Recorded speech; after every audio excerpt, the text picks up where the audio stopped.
Welcome to Hood Champion Boxing and Sports. In boxing, you find a way to win or you find a way to lose. Hey, look, man.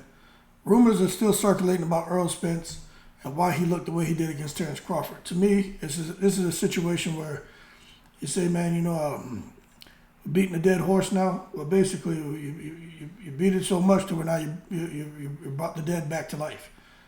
Listen, these rumors that just keep circulating about what was wrong with Errol Spence.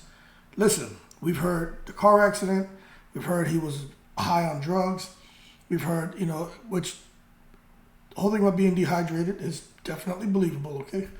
But all this other stuff is just ridiculous. So as of late, now we're hearing that Errol Spence had food poisoning entering the Terrence Crawford fight. At some point, we just got to allow the ship to sail and move on. Now, I get it. People are still talking about this Errol Spence and how he looked. And you know what? The conversation is going to come back up because Errol Spence and Crawford, their rematch is supposed to be happening. As far as what weight right now, looks like 147, but a final decision hasn't been made. That has not been reported by any credible source, okay? So don't believe what you hear when people say, oh, it's agreed to at 154. It hasn't come up from a credible source. But what I will say is I wouldn't be surprised if it happened at 147 or 154. But this whole thing about food poisoning, supposedly he ate a steak, a bad steak, and he had food poisoning. And that's why there were rumors that he was sick, he wasn't looking good before the Crawford fight, that he wasn't looking good during fight week, why he had the glossy eyes, and why he was just talking so much about, the weight cut, because now he's trying to have a weight cut while he has food poisoning and his body just wasn't responding. I mean, talk about taking it to the stupid. Matter of fact, I may be taking it to the stupid because I'm doing a video about it. But listen, Errol Spence lost to Terrence Crawford. Simple. If they have the rematch, simple. I personally think no matter when they fight, what weight they fight at, I think Crawford will get him. And it's nothing against Errol Spence. I just think styles make fights. Now, what I will say is this. This guy, what's his name? Michael Jai White? The guy, the Kung Fu guy, right? He's out here talking about he knows somebody. When people are like, oh, I heard, or a credible source told me. But they won't tell you who it is because they're making crap up, right? So, according to this guy, Michael Jai White, the Kung Fu guy, right? Someone who was close to Spence in camp told him a month or so out that Errol Spence wasn't looking good. He's not ready for Crawford. His balance is off. His equilibrium is off. He's not looking good in training camp. Let me tell you something. That's the stuff people were saying when they watched him hitting the mitts, the pre-fight workout, man. I mean, so I don't know how true that is. I don't know. You got to take things with a grain of salt, but how come he's the only one who heard that? I mean, get out of here. I'm not so sure I'm sold on that. But maybe there was somebody in there and saw Errol Spence in round 14 of those hard, ridiculous sparring sessions that he puts himself through, and saw him a bit fatigued and saw him maybe get touched up by somebody to where maybe he stumbled a little bit. That doesn't mean that Errol Spence isn't ready for Terrence Crawford looking bad in camp. That means that he's pushing himself to the limits and he's getting that good work, which is what he's supposed to get. Because I'm not making that up. Errol Spence, man, he does very hard sparring, 15 rounds, sometimes nonstop. They say sometimes he'll do 20 rounds. He's a workaholic. And, hey, maybe that had a little bit to do. Those hard rounds of sparring had a little bit to do with taking something out of him, going in there with Terrence Crawford. You just can't go and get yourself beaten down, broken down in training camp, and then come into a fight with Crawford and wonder why. As soon as he touches you, he tranquilizes you. Which, as a matter of fact, whenever Crawford touches anybody, he tends to tranquilize them. So, not very surprised that he was able to tranquilize Spence. Because we've talked about this before, and I'm not going to rehash the fight because I'm just not doing that. But in round one, Errol Spence looked like Errol Spence. Second round, he looked like Errol Spence. He got beamed. He looked concerned. Rest of that round, he looked concerned. Round 3, he came out looking to get his get back. He got beamed. And then it was all downhill from there. It's Crawford's accuracy. And this is the thing. When people say, when have you seen Crawford look like that? Listen. I'm going to say this. When have you had Crawford face a fighter that comes at him super reckless and aggressive, throwing wide shots, leaving himself wide open? When have you seen a fighter come in to fight Crawford that drops down low and throws a long backhand, left hand, reaching, leaving himself exposed?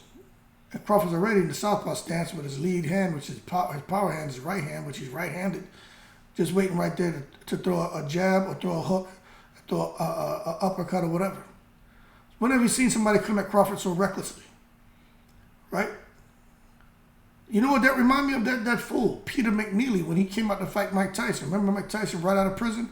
He had a Peter McNeely guy rushed Mike Tyson. He was all over Mike Tyson. Then what happened? Mike Tyson bing-binged him. That's the equivalent of what happened there with Errol Spence. And once Errol Spence got bing-binged in the second round, that's basically what he did. He came out the third round and just Peter McNeely Mike Tyson. He Peter McNeely Terrence Crawford. And he was getting bing-binged. Okay, so I understand having a conversation. I'm not saying no one's wrong. I'm just saying, for me,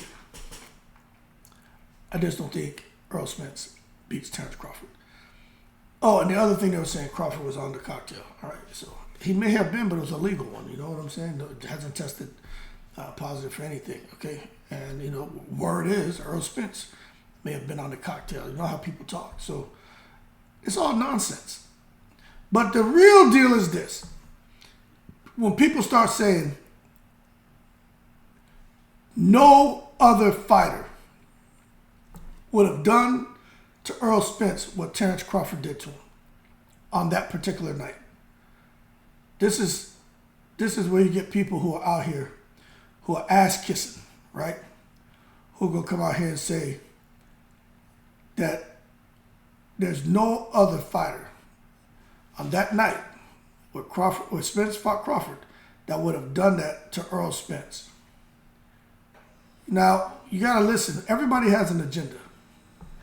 I don't. I don't care about being Bud Crawford's friend. I don't care about being Errol Spence's friend. I have 4 really close friends, and they're my 4 sons. F everybody else. And that's just how I feel. I'm not out here hoping to have somebody on my channel to do an interview to end up getting this channel to 1 million subscribers because I'm out here with an agenda where I'm going to speak positively about somebody who I spoke negatively about a year ago just because it's like, well, I understand what this person can do for my platform. I don't care. Let me tell y'all something. Errol Spence, with that game plan, I'm trying to Peter McNeely Terrence Crawford. Let me tell you something. A counterpuncher with some power would have tranquilized Errol Spence on that night. Let me tell you, he just happened to be in there with one of the best, probably the best, Crawford. If that was Keith Thurman, listen, we don't know because it didn't happen. But if you ask me, any fighter who's going to rush Keith Thurman with wide, predictable shots, they're going to get tranquilized. Simple. Any fighter who's going to do like Errol Spence and try to Peter McNeely a guy like Boots is going to get tranquilized. Any fighter who tries to rush Bultaev and try to Peter McNeely him gets tranquilized. Stan Eunice will tranquilize him, and Virgil Ortiz for sure is tranquilizing him. So that being said, if Errol Spence was to try to fight any of the guys' names I have below, the way he fought Crawford, irresponsible, he gets tranquilized. Simple. Come out here acting like the way Errol Spence performed, he would still have beaten Thurman, Boots, Bultaev, Stan Eunice, and Ortiz. Yo, hold your horses. Stop taking it to the stupid. Just because it's Errol Spence, don't come out here acting like, oh, that was the great Errol Spence, the great Errol Spence. and Crawford beat him. It's only Crawford can make him look like that. No. That was a irresponsible Errol Spence who I don't think was ready for the moment. He didn't have a plan B, nothing. He didn't know what to do. He wasn't moving in circles. And I think Crawford had a lot to do with that. Crawford had answers, and Crawford had them long arms, man. Spence just couldn't get out the way of the shots. Crawford was hitting that man like dolls. He was yoga firing that man. I'm not making that up. I'm not going to sit here and say something that I think y'all want to hear just to get someone to subscribe to my channel. That's corny to me. If you subscribe, it's because you enjoy having a conversation. I'm not going to tell you you're wrong, but I have an opinion just like you do, right? I'm not going to overtalk you. That's corny to me. But believe you me, I put it to you this way. Let's forget that was Errol Spence in there with Terrence Crawford. Forget it. Let's say that was Boots Ennis who was fighting like that. What would people have to say then? Nobody would be saying, oh man, if that Boots Ennis, the way he fought that night against Crawford, yeah, although Crawford beat him, that Boots Ennis would beat Errol Spence. That Boots Ennis would beat Thurman. They wouldn't be saying that. You know why? Because not many people care to have Boots Ennis on their platform yet. If that was Virgil Ortiz who went in there fighting Terrence Crawford like that, wide shots, reaching in, being defensively irresponsible, hands down around his waist, and Terrence Crawford tranquilized him, nobody be saying, that version of Virgil Ortiz would have beat everybody. Yeah, no, don't act like that. You'll give Crawford his credit. That Virgil Ortiz, yeah, he would have beat everybody. Get out of here.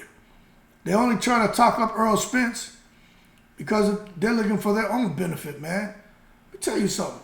If you got a little hustle in you, you can recognize the fake. Been there, done that, got the t-shirt, man. You ain't out hustling me. I can recognize crap when I see it. But the thing is, I smell it before I see it. You can smell somebody who stinks with their agenda. You can smell these foul agendas out here. Errol Spence is a great fighter. That's no argument.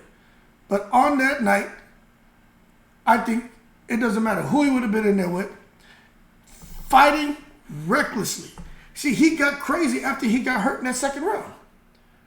It's like he panicked, like he wanted to get it back. He wanted he got embarrassed. He got embarrassed. Game plan went out the window. And that's what happened. He got embarrassed. He was getting beat, and he was lost. He's wondering, how the hell am I getting hit like this? And getting cracked. Simple. So I want to be, abundantly clear when I say this. That fighter in the ring with Terrence Crawford was an elite fighter who chose to fight like a novice. After he got hurt, embarrassment set in, confusion set in, I'm hurt set in. My corner doesn't know what to tell me, what to do. Because no one out here is understanding this man is naturally right-handed. And he's cracking the shit out of me with that damn jab and hook and everything else from that right hand. And no one is understanding how long this man's arms are to where he's reaching me when I'm thinking I'm out of range. It don't take a rocket scientist to understand what really was causing the problem for Errol Spence.